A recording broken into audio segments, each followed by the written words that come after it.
Clue today news కు స్వాగతం. వికారాబాద్ జిల్లా బషీరాబాద్ మండలం జీవంగి గ్రామంలో మంచి వర్షాలు కురిసి పంటలు సమృద్ధిగా పండాలని ఆకాంక్షిస్తూ గ్రామ మహిళలు ఆదివారం సాంప్రదాయబద్ధంగా కప్పకావడి కార్యక్రమాన్ని ప్రారంభించారు. గ్రామంలోని ఎల్లమ్మ గుడిలో ప్రత్యేక పూజలు నిర్వహించి సాంప్రదాయ ప్రకారం రోకలికి కప్పను ఆపకొమ్మలు కట్టి చిన్నారులు అటు సైడు ఒకరు ఇటు సైడ్ ఒకరు పట్టుకుని గ్రామంలో ఇంటింటికి తిరుగుతూ కప్పకావడి గ్రామం అంతా ఉపయోగిస్తూ మహిళలు సాంప్రదాయ జానపద గీతాలు ఆలపించారు.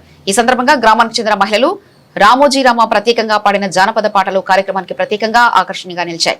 మహిళలు ఆలపించిన పాటల్లో పంటలు వేసిరి రామోజీ, రామసదులే కట్టిరి రామోజీ, రామ సంకల పెట్టిరే రామోజీ రామ అంటూ వర్షదేవుడిని వేడుకుంటూ గ్రామ వీధిలో భక్తి శ్రద్ధలతో కప్పకావడి నిర్వహించారు. గ్రామంలో సకాలంలో సమృద్ధిగా వర్షాలు కురిసి పంటలు బాగా పండాలని, రైతులు కష్టాలు తొలగాలని గ్రామస్తులు ఆకాంక్షించారు. ఈ కార్యక్రమంలో మహిళలు కొనిగిరి నర్సమ్మ, పోతురాజు, శాంతమ్మ, భీమమ్మ, తోట మాణిక్యమ్మ, కొనిగిరి రాములమ్మ, వెంకటమ్మ, లాలమ్మ, బాలమ్మ, సమ్మమ్మ, కిష్టమ్మ, మొగులమ్మ, రాములమ్మ తదితరులు పాల్గొన్నారు.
Play.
పప్పమ్మ ఏం లేదంట ఏం లేదా పప్పు పెట్టలేదు